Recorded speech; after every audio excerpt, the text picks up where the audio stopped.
Restaurants are one of the most important things for a city. Now, if you see a city where they're talking about restaurants being closed every single week because of crime, drugs, and vandalism, this is probably not a place to open up a business.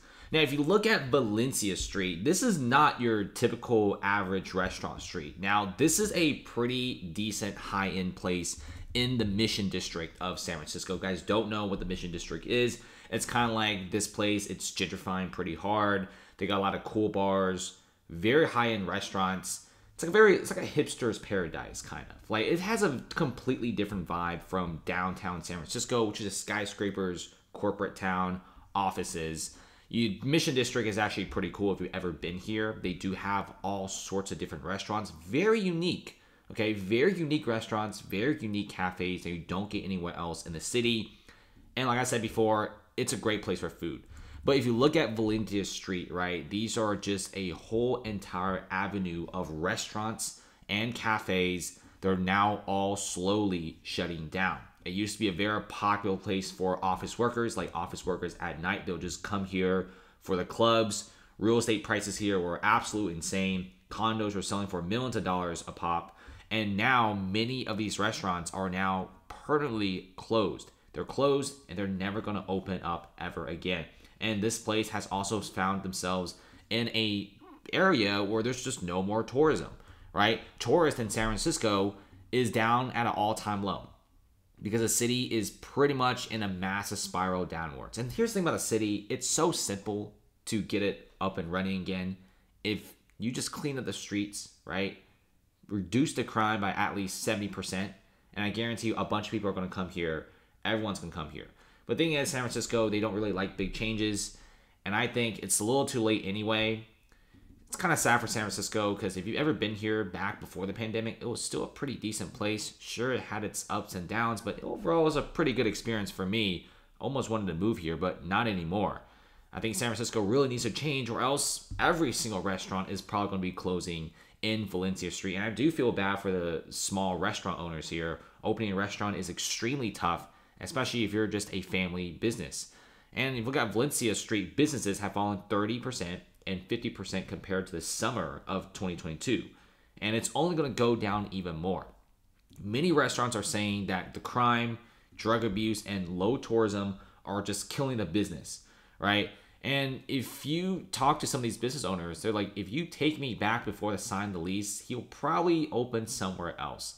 And people are saying that, you know, before the pandemic, you couldn't find a single vacant store in Valencia Street because it's just such a popular tourist destination and a very popular place for office workers to relax and eat. And now if you go to other places like Fisherman's Wharf, which is extremely tourist heavy, you could almost say it's a tourist trap. There's already several very famous and very good Fisherman Wharf restaurants that are closing down forever. They're not opening up. And it's not like an exaggeration to say that there's always a restaurant or two shutting down every single week. It's not an exaggeration. There really is restaurants being shut down virtually every single week in the Mission. And it's very hard. There's now like a lot of vacancies. Nobody wants to open storefronts. If you just look at the before and after videos of the walking tours of the Mission, like in 2018, it's packed with people, right? There's people actually lining up for restaurants. If you look at a 2023 video of the Mission walking, you don't really see any people in the Mission anymore. Same thing in a lot of these neighborhoods, right? Even like the Civic Center, it used to be okay. This is also where like a lot of big tech companies are, but now the Twitter building is literally right next to like a fentanyl pit. I'm not really sure if that's a great place to open up like a restaurant or an apartment complex. Same thing with the Westfield Mall, right? Such a high-end mall. They're now closing down forever. I mean, when your downtown mall of this size closes, something is honestly wrong with the city. I mean, if you look at Manhattan, if you look at Chicago, if you look at LA, Seattle, they all have insane amounts of problems, but you don't see restaurants constantly being shut down every week or tourism at an all-time low. In fact, the cities I listed actually have pretty good tourism. Tourism bounced back. There's international tourism too. And also, they don't have their biggest mall in downtown closing down. In fact, their downtown malls are doing pretty good. But San Francisco is a whole different animal. If you look at some of the real estate prices, are super, super low. And then we get to like the Airbnb boys, right? The Airbnb guys are all saying the same thing. There's little to no tourism. Like before the pandemic, it used to be like if you're an Airbnb owner, you could probably rent out your unit like 25 to 27 nights per month. Now people are saying that you're lucky to rent it out 5 times a month. That just shows you that a lot of these units are no longer going for the prices that it used to.